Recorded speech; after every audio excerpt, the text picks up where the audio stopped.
যাচ্ছি হচ্ছে আমরা সিয়ামরে স্কুলে আনতি আর আলামিনের জন্য হচ্ছে একটা মায়ে পড়াইতে, ঠিক আছে? দেখতে থাকেন গাইজ, আসলে অনেক মজা করবো সিয়ামের স্কুলে যেয়ে, ঠিক আছে? আলামিনের জন্য একটা মায়েও পড়াইতে।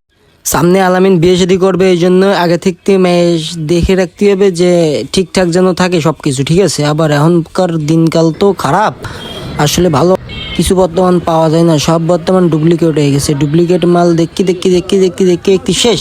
চলেন গাইজ যা যাক সিয়ামের স্কুলের পরিবেশটা নাকি অনেক সুন্দর। অনেক দিন ধরে সিয়ামের মুখ থেকে শুনতেছি যে খালু আমাদের স্কুলটা অনেক সুন্দর, চলেন ঘুরতে চলেন বলে। স্কুলের লোকেশনটা হচ্ছে নাবারণ সাতক্ষীরা মোড়। স্কুলটা অনেক সুন্দর পরিবেশ, ঠিক আছে? অনেক সুন্দর, আসলে মন মুগ্ধ করে, দেখে ভালো লাগলো। সিয়ামের স্কুলে আসার পর সিয়াম উপরে নিয়ে গেল যে চলেন খালু আমাদের স্কুলে দেখে আসবেন। স্কুলের মানুষগুলো, আমার বন্ধুগুলো অনেক সুন্দর, আমার সাথে অনেক ভালো ব্যবহার করে। এর মধ্যে এক সাবস্ক্রাইবারের সাথে দেখা হয়ে গেল, সে এসে বললো ভাইয়া কেমন আছেন, কি অবস্থা, কি চলেন আমাদের সাথে একটু স্কুলে ঘুরে যান, আড্ডা করেন, একটু মজা করেন। তাদের সাথে আসলে অনেক সময়টা কাটালাম, ঠিক আছে? ভালো লাগলো, সবাই ভালো মনের মানুষ, ফ্রেশ মনের মানুষ, মানে কি আর বলবো, বলার আর কোনো শেষ নাই। নাবারণের মানুষ অনেকই ভালো, ঠিক আছে? অনেক ভালো। আমাদের খুলনার মানুষও ভালো।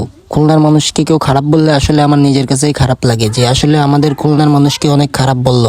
তারপর সিয়াম ব্যাগ নিল, ব্যাগ নেওয়ার পরে হচ্ছে গিয়ে আমরা একসাথে বাসায় চলে আসলাম, ঠিক আছে? মজা করতে করতে বাসায় চলে আসলাম। আসলে সবাই মজার মানুষ, মজা করে, মজা করাই আমার পেশা। মজা করতে করতেই এক সময় মারা যাব। সবাই দোয়া করবেন আমাদের জন্য, আর চ্যানেলটা অবশ্যই ফলো করবেন। আর যদি ইউটিউব চ্যানেল থেকে দেখে থাকেন তাহলে প্লিজ সাবস্ক্রাইব করবেন। ধন্যবাদ, সবাই ভালো থাকবেন, সবার প্রতি ভালোবাসা রইল। যশোর নাবারণ থেকে এই ভিডিওটা যে দেখবেন অবশ্যই সাবস্ক্রাইব ফলো করবেন। ধন্যবাদ।